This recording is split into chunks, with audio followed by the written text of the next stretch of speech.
लास मांचास में कुम्ब्रिय विएखा की तलहटी पर सफाई अभियान जोरों पर है। ज्वालामुखी आखिरकार शांत पड़ चुका है।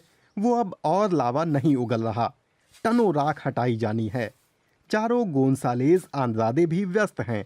ये एक खास सफाई अभियान है, लेकिन कड़ी मेहनत के बावजूद उन्हें तसल्ली है, उनका गांव अपनी जगह कायम है।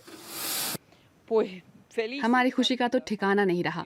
लगता नहीं था कि हम लौट पाएंगे। ज्वालामुखी इतने करीब फटा था, ठीक वहां पर। अग्निशमन दल और कई सारे वॉलंटियर ने घर से राख हटाने में मदद की, लेकिन अभी पानी नहीं आ रहा है। इस कमरे की छत गिर सकती है। उन्होंने और उनके पति ने अपना लगभग सब कुछ गंवा ही दिया था।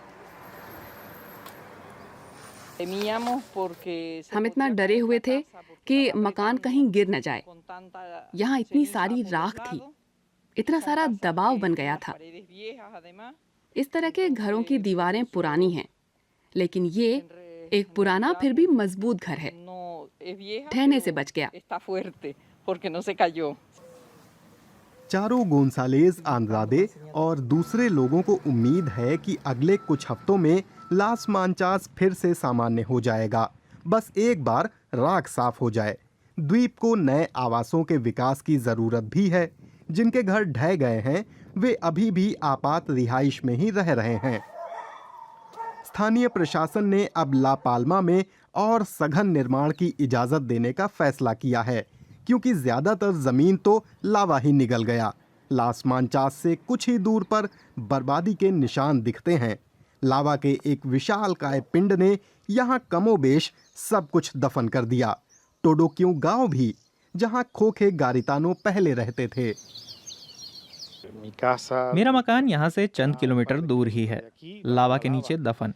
लेकिन ठीक से बताना मुश्किल है कि यहाँ कहाँ पर था। ऐसा लगता है मानो ये एक विशाल काला रेगिस्तान हो। एक अलग ही किस्म का असर छोड़ जाता है। कुम्ब्रे विएखा ज्वालामुखी ने उनकी और हजारों पाल्मेरों की जिंदगियां हमेशा के लिए बदल दी।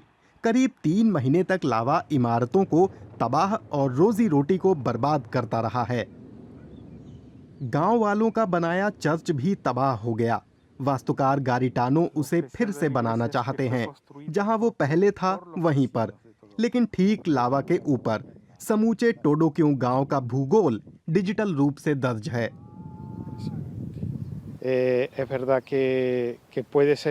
ये एक पेचीदा और मुश्किल काम साबित हो सकता है। हमारे पास तो इमारत का अप टू डेट नक्शा भी नहीं है, लेकिन हाँ, बेशक हमें यहाँ एक नया परिदृश्य मिलेगा। लावा अब भी काफी गर्म है। इसे ठंडा होने में लंबा समय लगेगा। इस बीच टेनेरिफे द्वीप पर वैज्ञानिक ज्वालामुखी की राख का परीक्षण करके ये पता लगा रहे हैं कि क्या उसका इस्तेमाल सीमेंट बनाने में हो सकता है, पुनर्निर्माण के लिए। जहाँ तक मैं समझता हूँ, राख बिल्कुल साफ है। वो निर्माण के लिए बिल्कुल उपयुक्त होगी। मकानों और इमारतों को एक स्थानीय स्पर्श भी मिलेगा।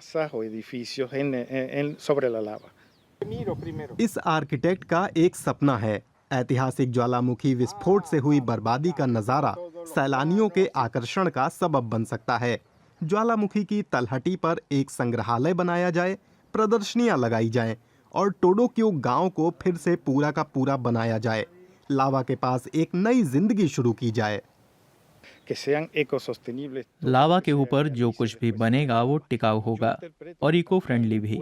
मैं सोचता हूँ कि लावा के लिए एक संरक्षित प्राकृतिक क्षेत्र भी रखा जाए। खोखे गारिटानो टोडोक्यू गांव और ला पाल्मा के दक्षिण पश्चिम भूभाग के गांवों के निवासियों को उनका वो सब वापस लौटा देना चाहते हैं जो ज्वालामुखी उनसे छीन चुका है। उनके घर भी और उनकी कुछ पहचान भी।